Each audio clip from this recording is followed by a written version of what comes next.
bagaimana langkah-langkah sebelum kita memulai bisnis. Hai sahabat anak proyek, kembali lagi dengan saya Fuad.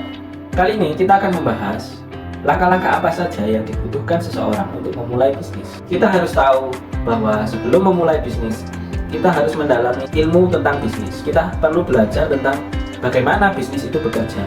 Karena kita dalam memulai bisnis itu tidak bisa langsung kita tergesa-gesa langsung membuka usaha, langsung modal nekat dan lain sebagainya.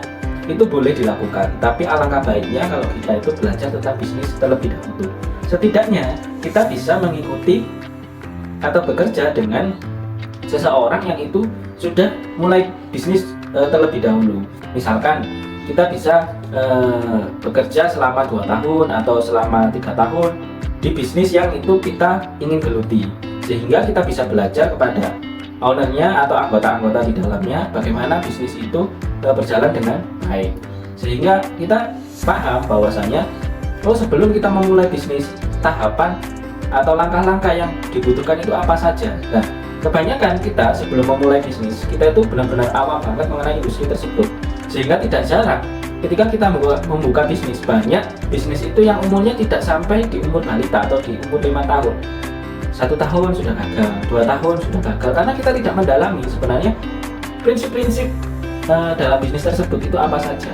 Maka perlu bagi kita itu untuk tahu apa prinsip-prinsip bisnis di dalamnya, sehingga kita tahu hal fundamental di bidang tersebut, di organisasi mereka itu seperti apa, sehingga kita paham alur organisasi bisnis mereka bisa sampai dari bahan mentah berupa dalam properti itu tanah sampai dijual kepada customer, itu langkah prosesnya itu seperti apa saja.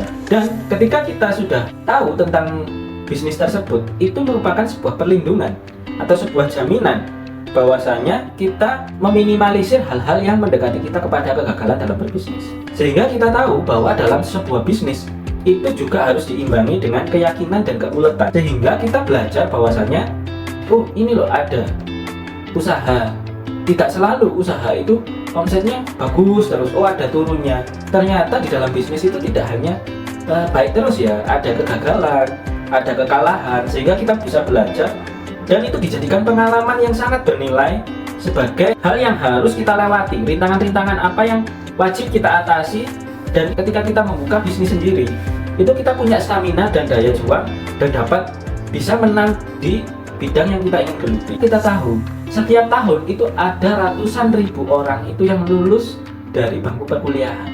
Misalkan di Kota Malang itu ada 500.000 orang yang itu lulus setiap tahunnya, dan 50% orang tersebut itu akan mengalami sebuah kegagalan, karena mungkin ada dari 50% tersebut itu faktor-faktor yang mempengaruhi adalah kemalasan, ketiadaan ambisi, menolak tanggung jawab, dan memang separuh dari mereka itu tidak berniat untuk sukses, dan yang separuhnya itu menginginkan sebaliknya, ingin menjadi yang lebih sukses.